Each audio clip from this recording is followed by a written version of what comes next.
Yeah. We back in this motherfucker, man. What's up? We back in the building once again. It's your boy Dante with the Pass the Peas podcast. We in here, man, with another episode of today. We got a good one for you, man. We got a good one today. And it's going deep, man. It's some conspiracy stuff, bro. We gonna get back to that, man. We going deep into this, and we gonna talk about this Trump assassination, man. And why. I believe it was a setup. I believe it was an inside job. It was a setup just like 9/11. You know, I think it was just a setup, man. And we're going to find out why.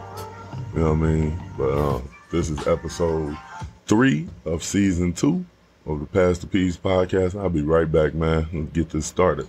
So like I said, man, we're going to talk about this Trump assassination, man. Was it all set up? This was all set up. I believe this was all set up. But who cares about what I believe? Because what I believe ain't factual. It ain't truth or nothing. Well, I just like to go into things and dissect them myself, man, and kind of see what I come up with, and what kind of conclusion I come up with off of that. So that's what we're gonna do today, and we're gonna dive into this. We're gonna learn we're gonna go over what we already know.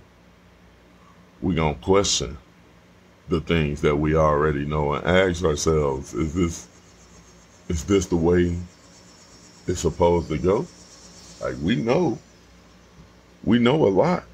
So when it comes to certain things, why we act like we don't know how things supposed to go, man? We already know how things supposed to go. The way things are going, when it look funny, when it smell funny, we know all this stuff. So why don't we react to that? You know? So that's where we're going with this today. And I'm gonna start off by introducing the shooter. What was his name? Hold on, I got his notes. Crooks. Tommy Crooks. Where's my paperwork on this fool? Anyway, Tommy Crooks, I believe is the name. 20-year-old white dude from Bethel, Pennsylvania, I believe. So this guy, let's go over him a little bit, man. They say he was kind of a loner. He was pretty much a lame in school. Didn't really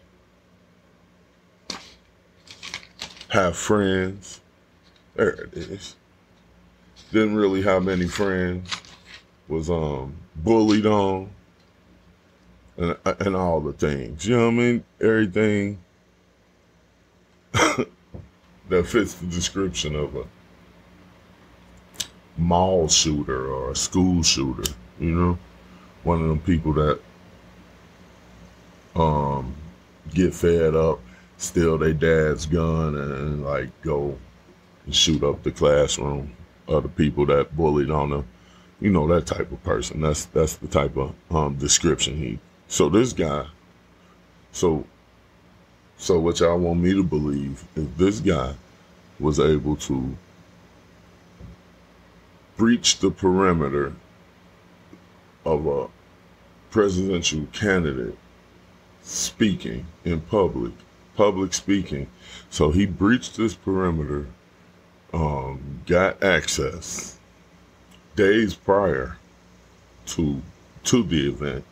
When, I mean, if you think about it, days prior to the event, you would think there's all kinds of Secret Service there, like just like getting things set up,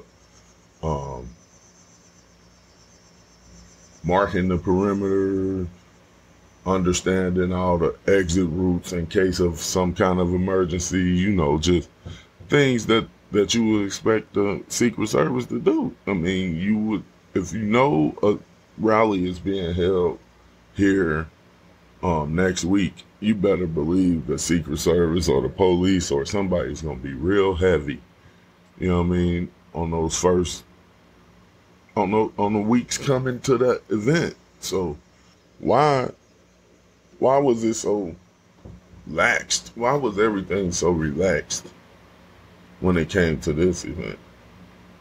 And it's a few other things that like just stands out, man.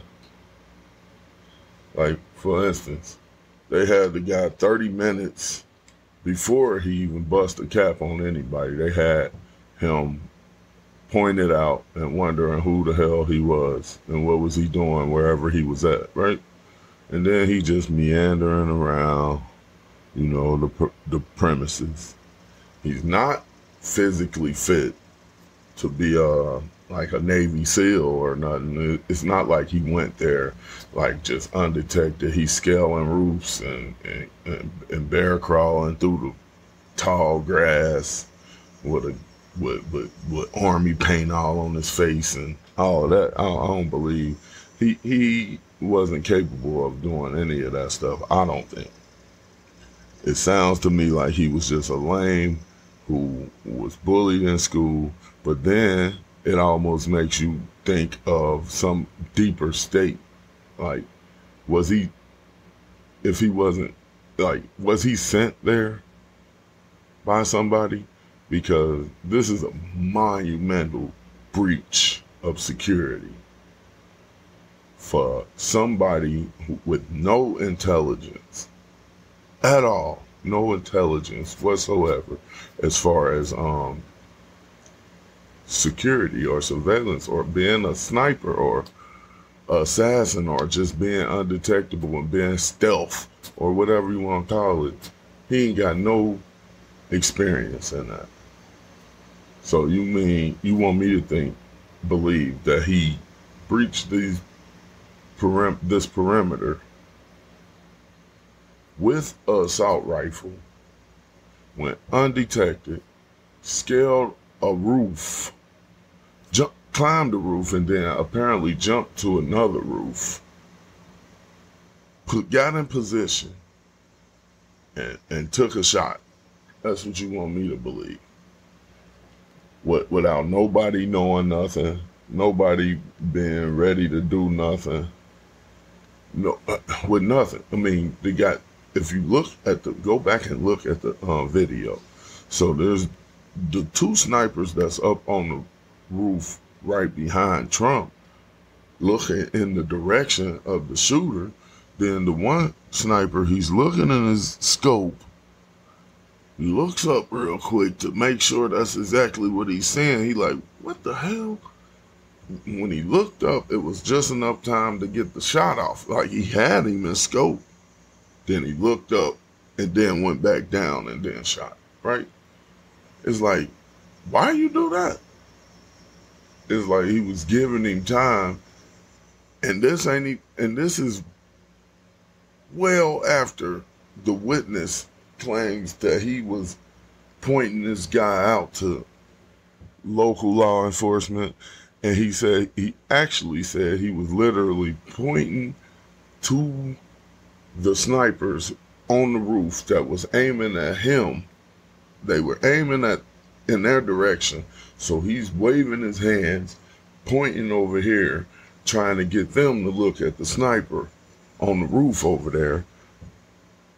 And nothing happened. And they were still able to get off 5 to 8 shots or whatever. And he was able to kill one person and injure 2 more people, including the presidential candidate, before he was taken down. The witness also, like, when they interviewed this witness, he made a couple statements that was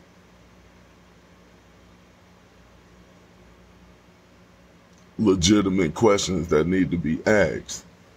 He said, why wasn't Secret Service on all of the roofs around here?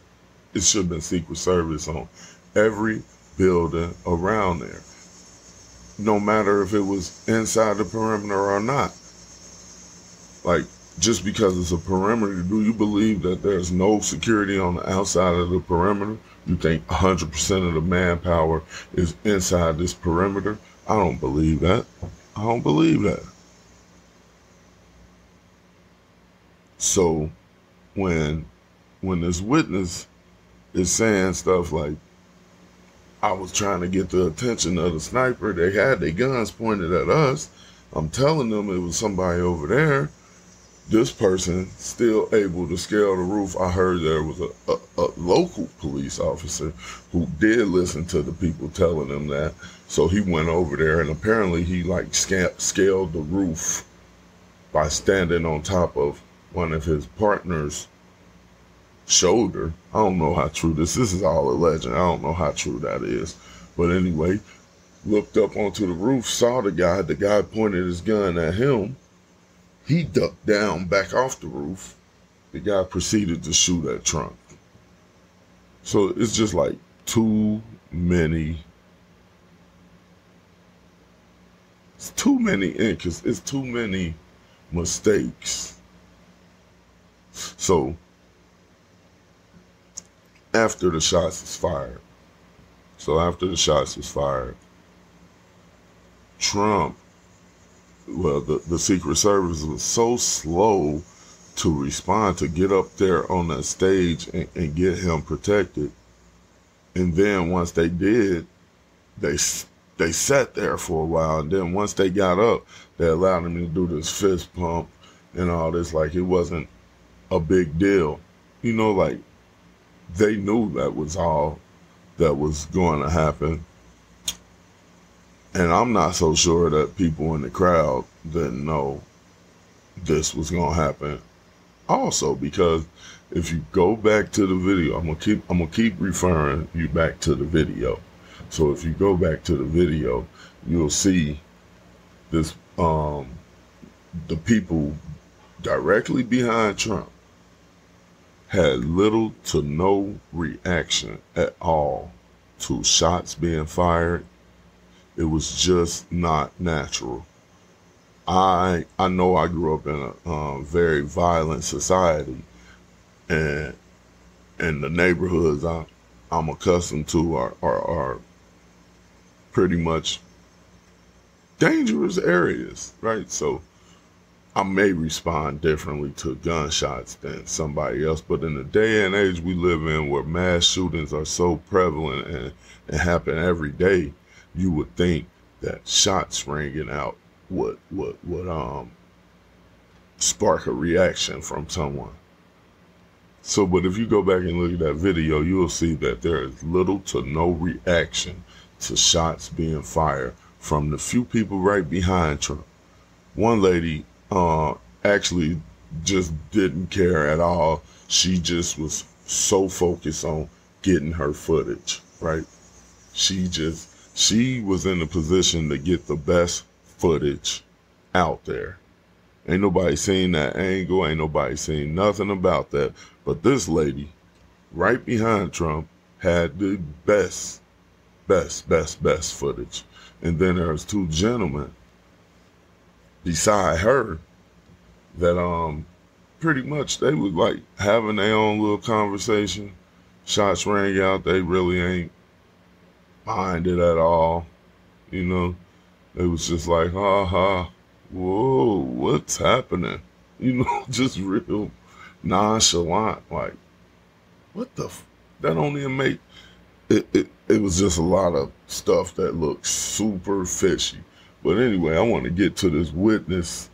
Let's hear what this witness had to say just one more time. I know if you heard the episode I did when this initially came out, when this initially popped off, I did an episode and I played the witnesses and all of that, and I was all into it. But I want to hear this witness again, see what he talking about. So let's. Who makes those possible? Deep state intel community? Now we know that. All right, here we go. Okay, for those that don't think in feet. And this is the breaking news from BBC of an eyewitness who says he saw the suspect climb on top of the roof, tried to signal Secret Service, and they did nothing. Someone who was here, you weren't inside the event, but you were just outside. Tell us what you saw. Someone who was here, you weren't inside the event, but you were just outside. Tell us what you saw. So we had a party here all day. You can see behind us at the Berkeley's Farming Greenhouse here. We had a party. And we all decided, hey, you know, when we hear Trump up there, we're going to walk up through the field, stand by the trees up there under the shade, and watch and listen to the rally, right? We couldn't see him, but we could hear him. So we walked up, and probably 5 to 7 minutes of Trump speaking. I'm estimating here, I have no idea, you know. But we noticed the guy crawling, bear crawling up the roof of the building beside us, 50 feet away from us. So we're standing there, you know, we're pointing at the guy crawling up the roof. And he had a gun, right? He had a rifle. Right. You can clearly see him with a rifle. Absolutely. We're pointing at him. The police are down there running around on the ground. We're like, hey man, there's a guy on the roof with a rifle. And the police were like, oh, what? You know, like they didn't know what was going on. You know, we're like, hey, right here on the roof. We can see him right here. We see him. He's crawling. And I don't care, man. Dude is believable. I believe him. Still speaking. Why have they not pulled him off the stage? I'm standing there pointing at him for 2 or 3 minutes. Secret Service is looking at us from the top. You hear what he said? After all of that, now ain't no shots been fired yet. He done did all this pointing them out to these law enforcement and all this. Why ain't nobody relayed that? Hey, it's a dude on the roof. Trump's still up there speaking. It's been 3 to 5 minutes since he saw the guy and notified the police. So it's been a few minutes. Trump's still up there speaking. And let me keep going. The barn, I'm pointing at that roof, just standing there like this. And next thing you know, 5 shots rang out. So you're certain that the shots came from that guy on the roof? 100%. 100%. And he was up there for a couple of minutes. He was up there. You were up there for a couple of minutes. Absolutely. At least 3 to 4 minutes. And you were telling the police and the Secret Service? We were telling the police. We were pointing at them for the Secret Service, who were looking at us from the top of the barn. They were looking at us the whole time we were standing by that tree. Should they see binoculars? Did they see him? Probably not, because the roof, the way that the slope went, he was behind where they could see. But why is there not Secret Service on all of these roofs here? I mean, Facts. This is not a big place. The question he asked is the right question. Why wasn't Secret Service on every single roof? There's a few roofs. They should have been on there. No one should have been. That's crazy, bro. No. There's no way somebody should have been able to get through there like that. There's no way. Absolutely no way. He ain't done yet. Yeah. You saw that happen? Yeah. Yeah. Okay. Yeah. And did you see them go up to him afterwards, or? They crawled up on the roof. They had their guns pointed at him, make sure he was dead. He was dead, and that was it. It was over. It's incredibly shocking. The guy was on the roof right there. You can see the white roof right there. Did you get a look at him? Could you? No, other than he was in. So I just can't believe that. So I remember I had an encounter with a presidential candidate locally here in Cincinnati. I believe it was 2008, might have been 2007 or something like that. Barack Obama was about to become the Democratic candidate. They had the convention here in Cincinnati. I worked at the convention center at the time,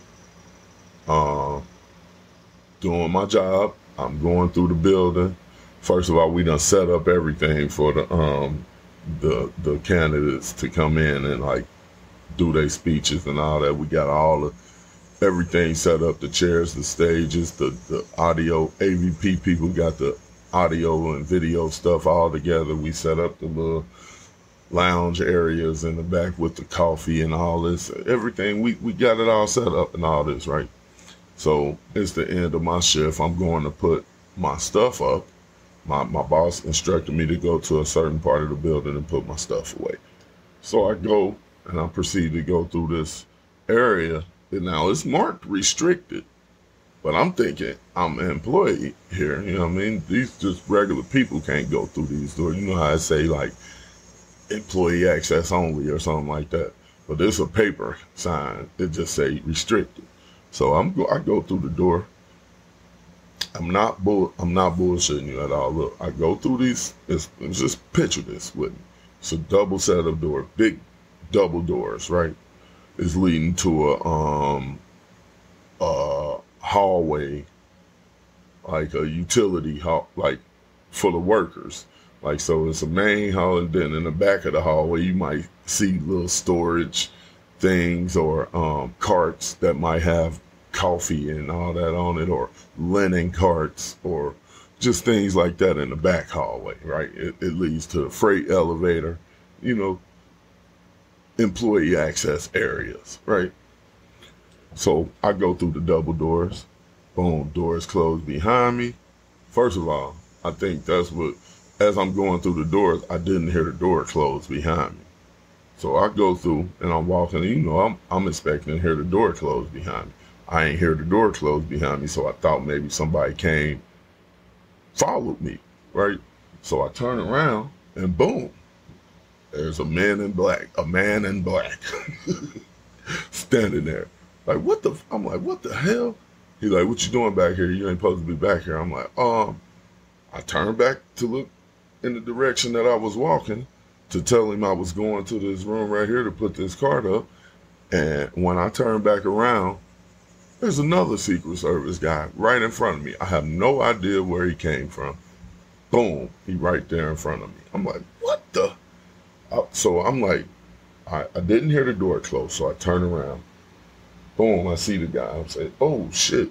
He's like, what you doing back here is restricted. I'm like, okay, I was just headed. I'm like, what the hell? I was headed here, but where he just come from? Like, what? So they like, leave the cart right here, get up out of here. I just left the cart there and I got the fuck up out of there. They scared the shit out of me. I don't know where the fuck they came from or where they was hiding at or none of that. But they scared the hell out of me. And I'm just saying all that to say how tight that security is. I experienced it firsthand, how tight security will be for a presidential candidate. So why was this guy able to meander around this perimeter like he was running the place? It just don't make no sense. You know what it smell like? It smell like 9/11. It smelled like 9/11 all over again. Because that's my number one question. Since law enforcement was informed about a guy on the roof, why didn't they pull Trump off the stage? They had 5 minutes to pull him off the stage. Why didn't they? I don't get that. That don't make sense to me. And there's no way. There's just no way something like this should happen. Ever since JFK, there's no way this should happen. You would think that, hey man, we got top-notch everything, bro. Ain't no way this can happen.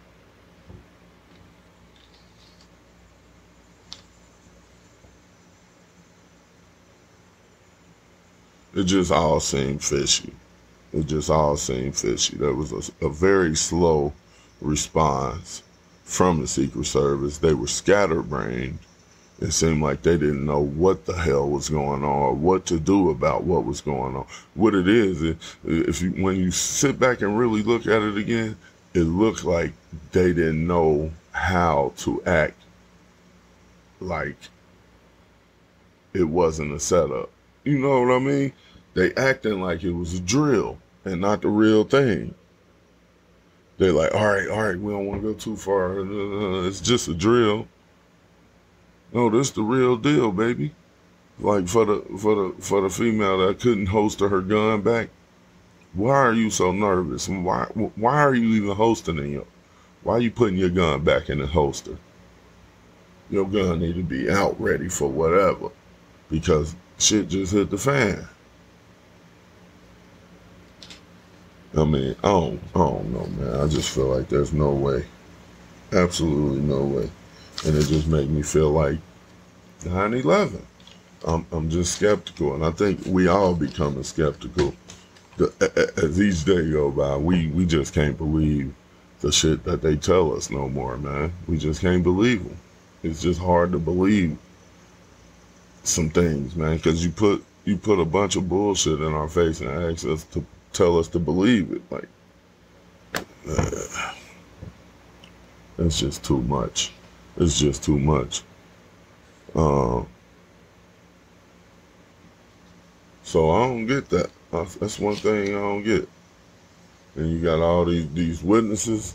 This witness, don't nobody know his name, but he should be very, very careful, because that's an ugly truth that he just put out there, man. And I don't know how people gonna take that and handle it and deal with it or whatever. Yeah, but that just makes me. This